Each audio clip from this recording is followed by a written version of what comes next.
여러분들에게 친한 사람과 여러분들의 가족과 어떤 사람을 만났을 때 여러분들이 하고 싶은 말을 아주 쉽게 여러분들의 상대방하고 말을 할 것입니다. 여러분들이 마음속에 있는 생각, 그것을 쉽게 우리가 다른 사람에게 이 언어를 통해서, 말을 통해서 전달할 수 있는 것입니다. 마찬가지로 기도도 그냥 말하는 것이에요. 또 기도는 기적을 만드는 통로입니다. 기도란 굉장히 중요한 것이에요. 하나님과 우리 인간들 사이에 있어서 하나님이 우리에게 기적을 내려주시고 우리가 기적을 체험할 수 있는 그런 기적을 만드는 통로입니다. 예수님은 하나님의 아들이십니다. 또 성경은 예수님은 하나님이시라고 그렇게 말씀하고 계십니다. 그런 분이, 하나님의 아들 되신 분이 하나님께 늘 기도를 하시는 분이셨어요. 하지만 예수님은 모든 순간에, 모든 상황 속에서 하나님께 기도를 하는 모습을 우리는 성경을 통해서 볼 수 있습니다. 보리떡 5개와 물고기 2마리를 가지고 하나님께 감사하는 기도를 드렸습니다. 그럴 때 그것이 5,000명이 먹고도 남을 수 있는 기적을 만들게 됐던 것이에요. 예수님은 사람이 필요로 하실 때 하나님께 감사하며 기도를 드렸습니다. 또 예수님은 죽은 나사로를 살리는 기도를 하나님께 하셨어요. 예수님 자체도 신이시고 예수님 자체도 능력이 있으시지만 나사로를 살리기 위해서 스스로 하시지 아니하시고 하나님께 기도하는 모습을 우리가 볼 수가 있어요. 요한복음 17장에 보면 또 예수님은 신앙생활을 돕기 위해서, 제자들의 신앙생활과 그 뒤에 믿는 자들의 신앙생활을 돕기 위해서 하나님께 간절히 기도하는 그러한 모습을 볼 수가 있습니다. 그래서 예수님이 성경 안에서 전체적으로 기도하시는 모습 3가지의 그 기능을 살펴보면 사람의 필요를 따라서 기도하시고, 또 사람을 살리기 위해서, 생명을 살리기 위해서 기도하셨고, 또 사람의 신앙생활을 돕기 위해서 그렇게 기도를 하셨습니다. 그러나 이 3가지 기도, 예수님이 기도하신 기도를 결국은 한 군데로 모아보면 하나님을 향해서 하나님의 영광을 위해서 하는 그런 기도였던 것을 우리가 알 수 있습니다. 우리가 하나님의 영광을 위해서 살고 하나님의 영광을 위해서 기도하면 우리의 기도는 굉장히 큰 효력을 발생하게 됩니다. 오늘 본문 말씀에 보면 너희는 먼저 그의 나라와 그의 의를 구하라. 그리하면 이 모든 것을 너희에게 더하시리라. 이렇게 말씀을 하고 계십니다. 믿지 않는 사람들도 기도는 하고 있어요. 그렇죠. 여기 계신 분들 중에 하나님을 아직 만나지 못하시고 믿지 않는 분들도 누구에겐가는 기도를 아마 할 거라고 저는 생각을 합니다. 그렇지 않나요? 어떤 사람은 자기 자신에게 기도할 수도 있겠고, 어떤 사람은 어떨 때는 어떤 종교 신에게, 어떨 때는 하나님에게 필요에 의해서 그렇게 기도하는 그런 일들이 있을 거예요.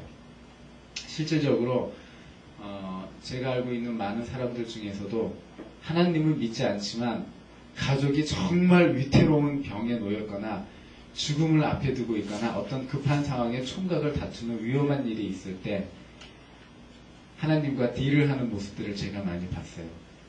만약에 우리 가족을 살려주시면 내가 하나님을 믿겠습니다 하고 기도하고, 그게 불안해서 이제는 또 부처님을 향해서 기도하는 거예요. 그래서 고쳐주는 쪽으로 제가 믿겠습니다. 사람의 마음이 무엇인가 초월적인 신에게 무엇인가 요구를 하고 초월적인 신이 무엇인가 우리에게 해주는 것을 바라는 것, 그것이 바로 인간의 기본적인 마음인 것 같아요. 그래서 기도는 누구에게나 다 가지고 있는 소망이라고 저는 생각을 합니다. 제가 원하는 것은 십자가의 길을 피하는 것이지만 내 뜻대로 마시고 아버지의 뜻대로, 아버지의 원대로 하시옵소서. 왜냐하면 십자가를 지는 길만이 이 땅에 죽어가는 영혼들, 그리고 영원히 지옥으로 갈 수밖에 없는 영혼을 살리는 길이기 때문에 예수님은 자신의 기도 제목을, 그리고 기도의 목표와 기도로 원하는 것을 하나님이 원하시는 목적으로 바꾸시는 그런 모습을 우리가 볼 수 있어요. 성경에서 말하는 기도는 바로 그런 것입니다. 우리는 모든 것을 하나님께 다 기도할 수 있어요. 모든 것을 다 원할 수 있어요. 그리고 하나님께서는 우리가 원하는 기도를 다 들어주신다라고 성경에 말씀하고 계십니다. 그러나 하나님이 우리의 기도를 들으시고 하나님이 우리에게 이루어 주시고자 하는 방향은 우리의 생각과 우리의 기도 제목과는 또 달라요. 왜냐하면 우리는 우리의 기도가 그리고 우리가 생각하는 목표가 이루어지면 우리 생활이 정말 행복하고 우리의 생활이 윤택해질 것으로 우리들은 알고 있습니다.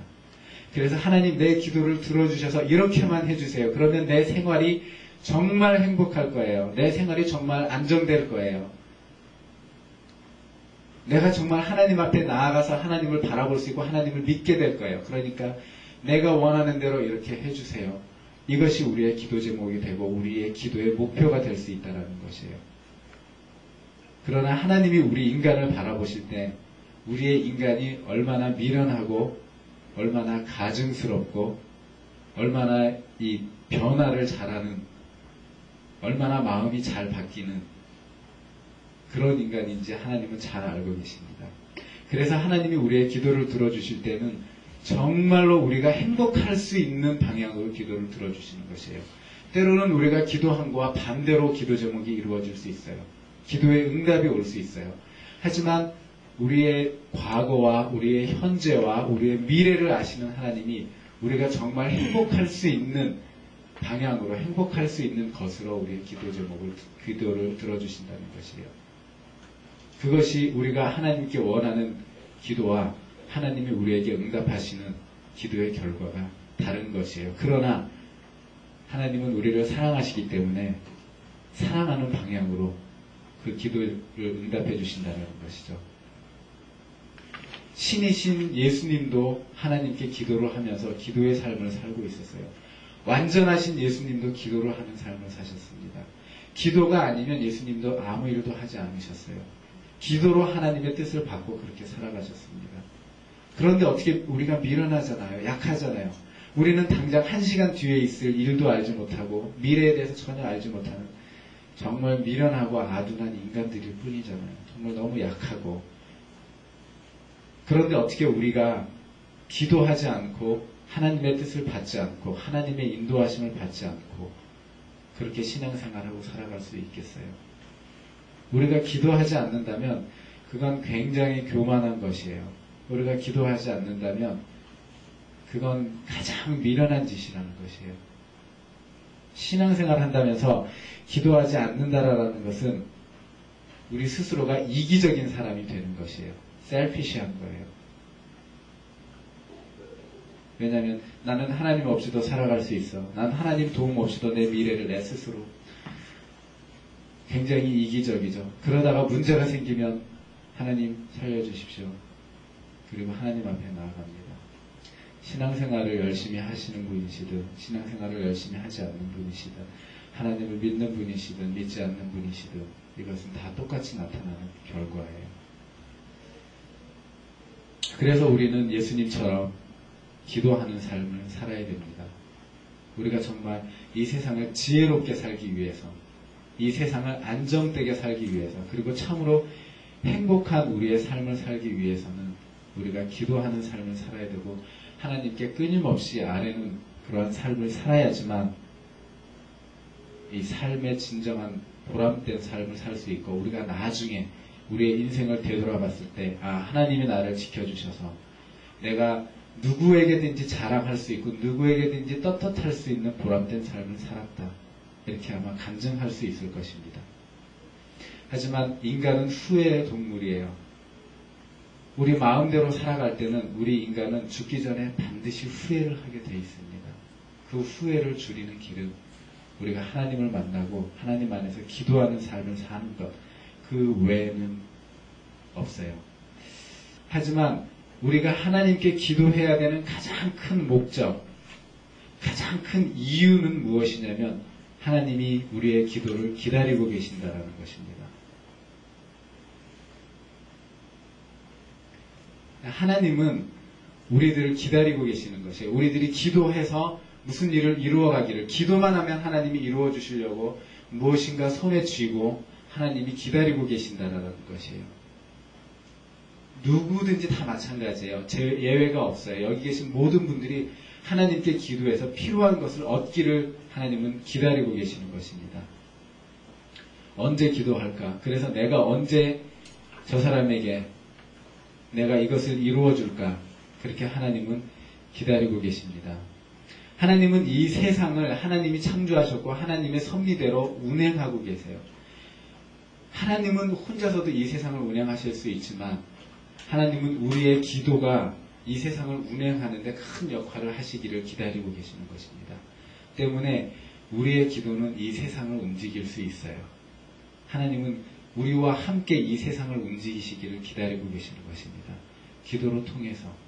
때문에 우리가 기도할 수 있다는 것은 엄청난 하나님의 은혜예요. 때로는 한 사람의 진실한 기도, 절실한 기도가 이 세상을 변화시키고 움직이기도 합니다. 나라를 구하게도 하고 흥하게도 합니다. 사회의 제도를 만들기도 하고 사회의 제도를 폐지시키기도 합니다. 사람을 고치기도 하시고 사람을 병들기도 합니다. 그 모든 것들이 하나님이 일을 하시는 가운데 우리의 기도로 통해서 일을 하시기를 원하시는 것이에요. 다시 얘기하면 하나님이 이 땅에 일하시는 모든 원동력은 우리의 기도로 이루어집니다. 때문에 우리는 하나님께 반드시 기도를 해야 됩니다. 우리가 하나님을 움직일 수 있는 방법은 아무것도 없어요. 거룩하신 하나님을 여러분들이 무엇으로 움직일 수 있겠습니까? 여러분들이 돈을 엄청나게 벌어서 뇌물로 하나님을 움직일 수 있겠습니까? 사람은 돈에 약하기 때문에 뇌물로 움직이기 참 쉬워요. 하지만 하나님은 돈으로 결코 움직이시는 분이 아닙니다. 여러분들의 지식으로 하나님과 단판을 지어서 하나님을 움직일 수 있다라고 생각을 하십니까?